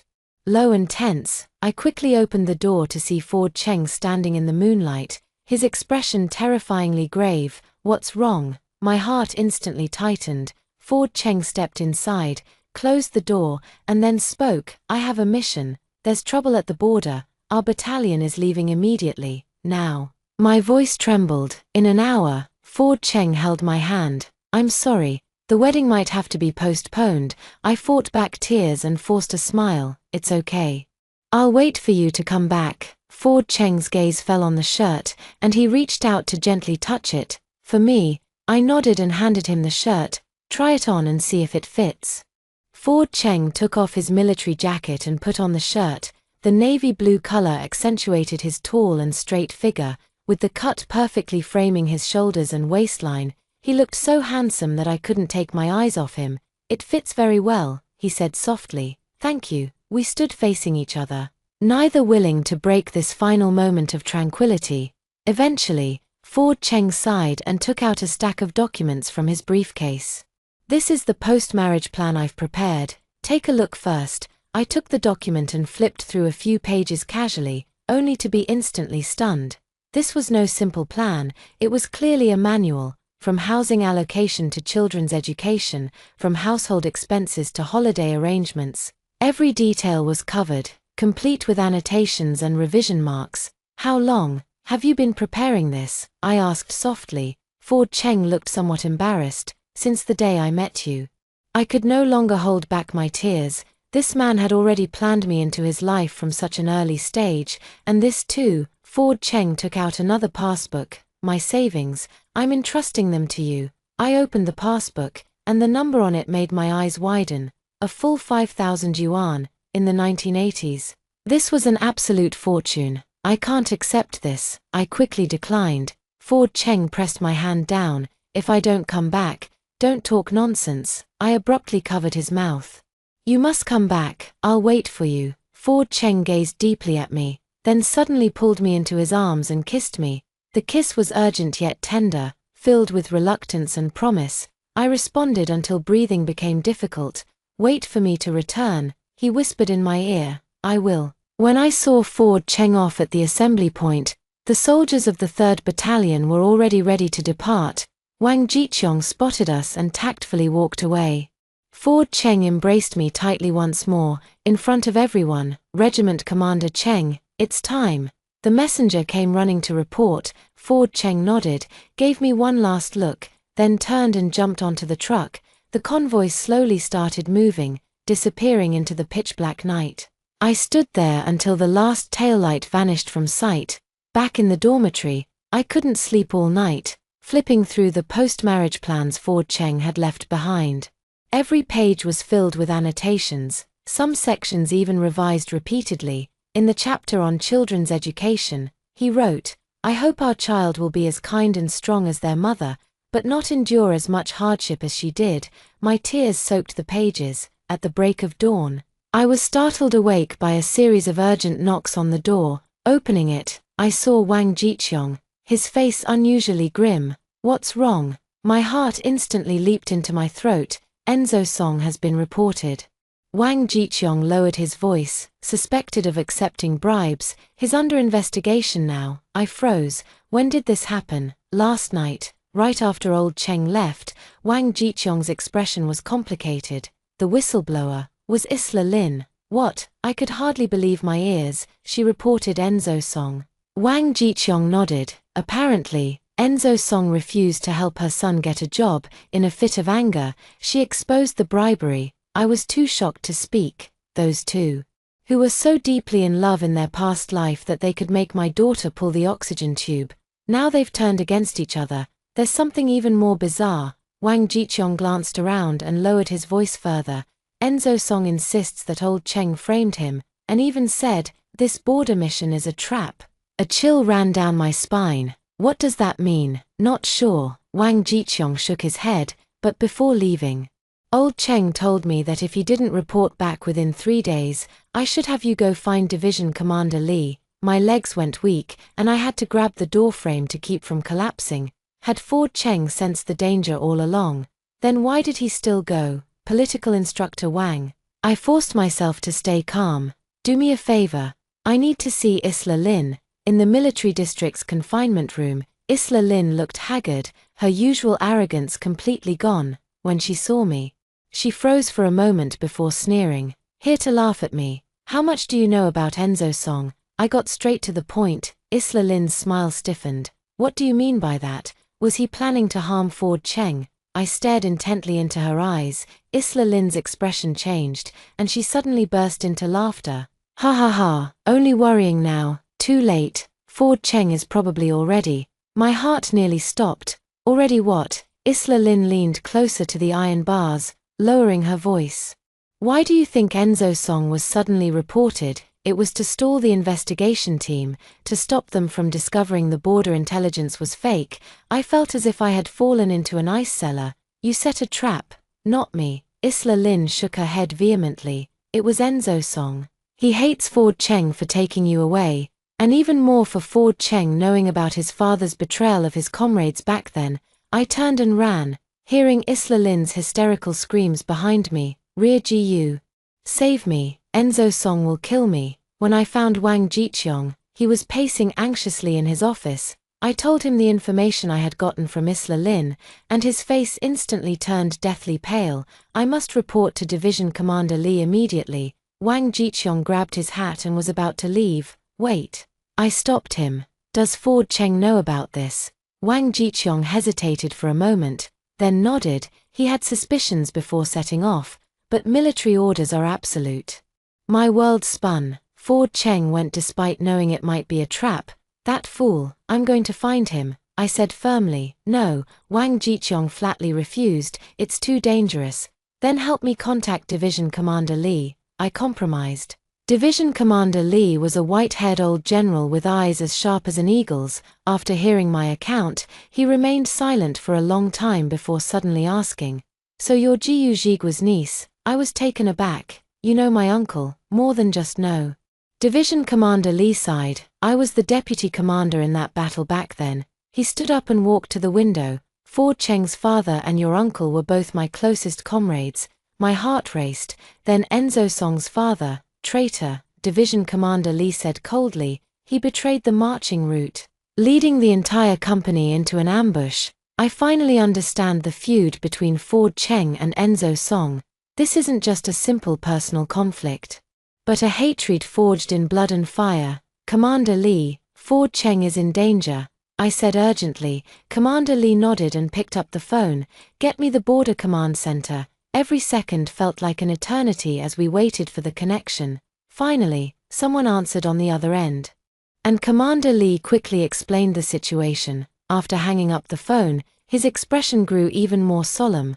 We've lost contact with the border for over 6 hours now. My blood ran cold, but don't worry too much, General Lee reassured. Ford Cheng is the finest soldier I've ever trained. He won't fall into an ambush so easily. I need to go to the border, I pleaded once more. Division Commander Lee scrutinized me and suddenly asked, the jade bracelet on your wrist, is it from the Cheng family? I nodded. Indeed, a faint smile appeared on Division Commander Lee's face. Cheng Zhigua once said this bracelet is only passed down to the wives of the Cheng family. He stood up and made a decision. I'll arrange a vehicle to take you to the border, but remember, no matter what happens, follow orders. 2 hours later, I boarded the military truck heading for the border. Clutching Ford Cheng's spare uniform and medical supplies in my arms, I silently prayed, please be safe, Ford Cheng. I never got the chance to tell you. Meeting you in this lifetime has been my greatest fortune. The military vehicle jolted along the rugged mountain road for an entire day. Accompanying us besides the driver were an elderly military doctor surnamed Zhong and 2 guards. Dr. Zhong, nearly 60 with graying hair, had been resting with his eyes closed throughout the journey. But as the vehicle passed a perilous cliff, he suddenly opened his eyes. We're almost there, he said hoarsely, gazing out the window. Ahead is where the ambush happened back then. I followed his gaze and saw jagged rocks on the steep cliff face, with a narrow, winding path snaking upward. The terrain was so treacherous it sent a chill down my spine. Was it here that Commander Cheng and the others lost contact? My voice trembled. Dr. Zhong nodded, his expression complicated. 20 years ago, Cheng Zhigua and Jiu Zhigua were ambushed here too. Jiu Zhigua, my uncle's name. My heart clenched abruptly, and I instinctively touched the jade bracelet on my wrist. Whether it was my imagination or not, the bracelet seemed slightly warmer than usual. As dusk fell, we finally arrived at the border camp. It was much more rudimentary than I had imagined. A few tents surrounding a bonfire, with a dozen or so soldiers patrolling back and forth with grim expressions. Division Commander Lee sent us. The guard showed his credentials. Any news about Regimental Commander Cheng? A bearded officer walked over and shook his head. The search team has already been dispatched, but the terrain here is complex, and it's a minefield. My legs gave way, and I nearly collapsed. Dr. Zhong quickly steadied me. Don't panic, kid. Old Cheng has a tough life in him. I was assigned to rest in a small tent. The guard brought hot soup and dry rations, but I couldn't swallow a bite. As night fell, the camp was left with only the crackling of the bonfire and the footsteps of the sentries. I curled up in my sleeping bag, clutching Ford Cheng's military uniform tightly, tears silently soaking the fabric. I don't know how long it had been when suddenly there was a commotion outside the tent. I sat up abruptly, hearing someone shout, "Found him! Found him!" Without even stopping to put on shoes, I dashed out of the tent barefoot. At the center of the camp, several mud-covered soldiers were gathered around a stretcher. My heart leaped into my throat as I pushed through the crowd and rushed forward. The person lying on the stretcher wasn't Ford Cheng, it was Wang Jiqiong. His left leg was a mangled mess of flesh and blood, his face as pale as paper, but he was still conscious. Political instructor Wang, I threw myself beside the stretcher. Where's Ford Cheng? Where are the others? Wang Jiqiong's eyes lit up when he saw me, and he struggled to sit up. Comrade Jiu, how did you? Where's Ford Cheng? I was practically screaming. Wang Jiqiong's eyes dimmed. We walked into an ambush. Old Cheng covered for everyone and drew the enemy away. My world froze in that moment. A buzzing filled my ears, my vision blurred. I could only see Wang Jiqiong's mouth moving, but couldn't hear what he was saying. Girl, girl. Dr. Zhong's voice finally pierced through the fog as he slapped my cheeks hard. Snap out of it. Nothing's confirmed yet. I numbly let him help me into the chair and mechanically took the hot water. It was scalding, but I couldn't feel it. My mind was filled with Ford Cheng's parting words. Wait for me to come back. Tell me the details, Dr. Zhong Jun said as he treated Wang Jiqiong's wounds. Wang Jiqiong endured the pain and spoke haltingly. We went to the border outpost based on the intel, but were ambushed on the way. Old Cheng sensed something wrong and immediately ordered a retreat, but the enemy fire was too intense. He stayed behind with the third company to cover our escape. Who were the enemies? Dr. Zhong Jun asked gravely. I'm not sure. They were in civilian clothes, but their tactics were professional. Wang Jiqiong suddenly grabbed Dr. Zhong's hand. Old Cheng was shot. I saw blood on his chest with my own eyes, but he still insisted we go first. Shot in the chest. Those words stabbed into my heart like knives. I couldn't hold back any longer. I rushed out of the tent, ran to the edge of the cliff at the camp, and sobbed into the dark night sky. Ford Cheng, you liar, you promised you'd come back. I screamed at the top of my lungs, my voice echoing through the valley. The jade bracelet on my wrist suddenly became scalding hot. When I looked down, I was so shocked I forgot to cry. The bracelet was glowing. A faint green light emanated from within the bracelet, strikingly visible in the darkness. This is, before I could react, Dr. Zhong's exclamation came from behind me. The jade bracelet recognizes its owner. He had somehow followed me unnoticed, his eyes wide as he stared at my wrist. Indeed. You truly are a Cheng family bride. What do you mean, recognizes its owner? What's going on? I asked in panic. Dr. Zhong pulled me back to the campfire and lowered his voice.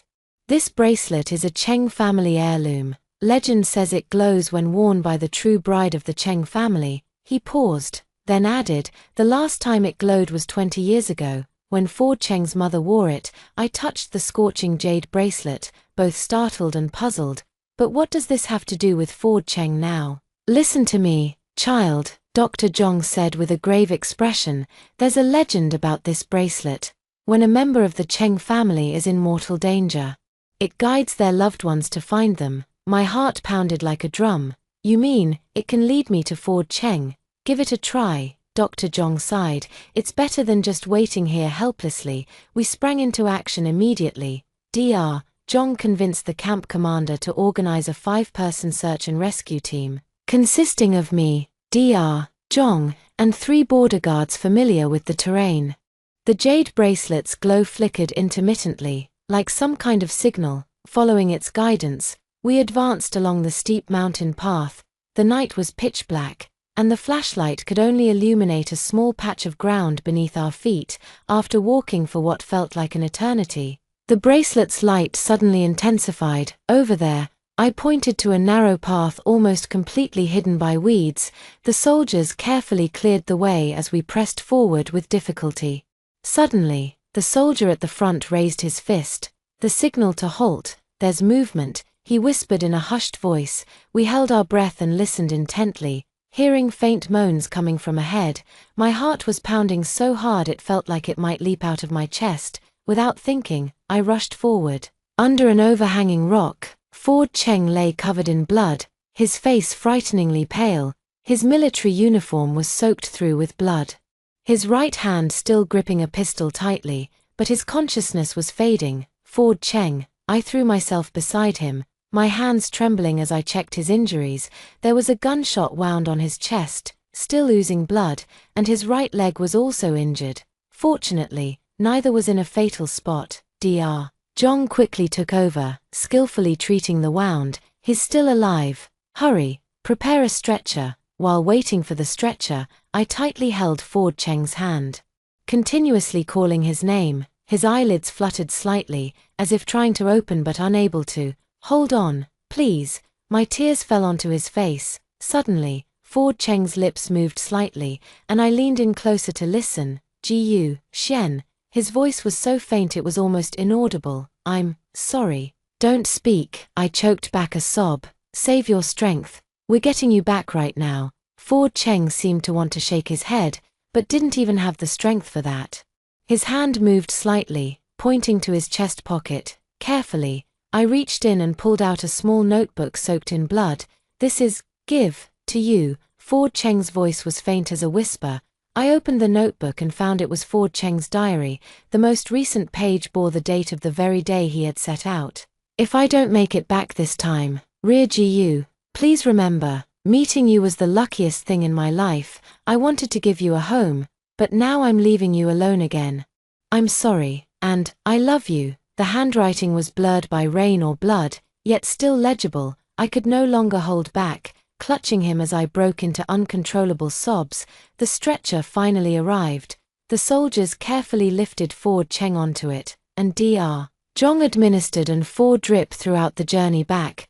The return to camp felt even longer than the trip out, each second an agony. As dawn broke, we finally reached the camp, with limited medical facilities at the border. Only basic treatment could be provided before Ford Cheng was immediately airlifted to the military general hospital. I refused to let go of Ford Cheng's hand until the medical staff forcibly separated us. Family members, please wait outside. The operating room light stayed on for a full 6 hours. I sat trembling on the hallway bench, still clutching the blood-stained diary. Flipping through its earlier pages, I found my name on nearly every one. The butter biscuits Rear Gu made today were so delicious. I couldn't bear to finish them all and saved one in the drawer. The jade bracelet on Rear Gu's wrist looks so beautiful, as if it was custom-made for her. I want to file a love report, but I don't know if she'll agree. This iron-willed soldier actually recorded our little moments in this way. My vision blurred with tears, yet I couldn't bear to miss a single word. The operating room door finally opened, and the lead surgeon walked out with exhaustion written all over his face. The bullet has been removed, he's out of immediate danger, but due to excessive blood loss, he's still unconscious. Can I see him? I asked urgently. The doctor nodded. Not for too long. In the hospital room, Ford Cheng lay quietly on the bed, his face as pale as paper, with various tubes and monitors connected to his body, emitting rhythmic beeping sounds. I gently held his hand, that once strong and warm hand now frighteningly cold. I found your diary, I whispered softly. When you wake up, I'll tell you in person. I love you too. Ford Cheng showed no response, only the waves on the monitor proved he was still alive. In the days that followed, I stayed by his bedside without leaving for a moment. Dr. Zhong visited daily, bringing me updates from the front lines. Enzo Song has been formally arrested, and Isla Lin is under protection as a tainted witness. As for the ambush at the border, the investigation revealed it was orchestrated by foreign forces, but Enzo Song provided intelligence, making his crime even more severe. On the morning of the 7th day, as I was wiping Ford Cheng's face, I suddenly felt his fingers twitch. Ford Cheng. I held my breath, staring intently at his face. His eyelids trembled slightly before slowly opening. Those eyes I had longed to see, though still dazed, were unmistakably open. Doc, I stammered excitedly. Doctor, he's awake.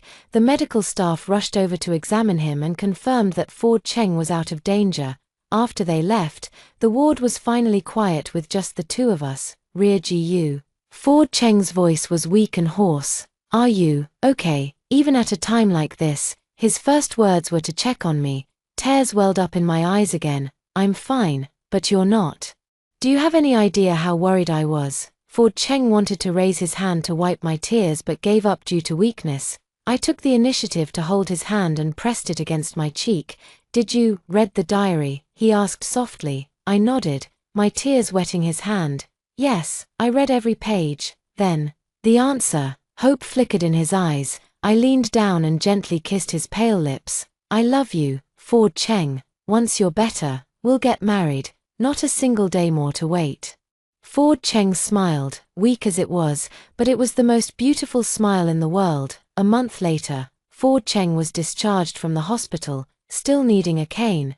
But the doctor said his recovery was going well. We returned to the military base and were welcomed like heroes. to our delight. General Lee specially approved our marriage application and even offered to officiate the ceremony. The wedding was set on Ford Cheng's birthday. There was no grand spectacle.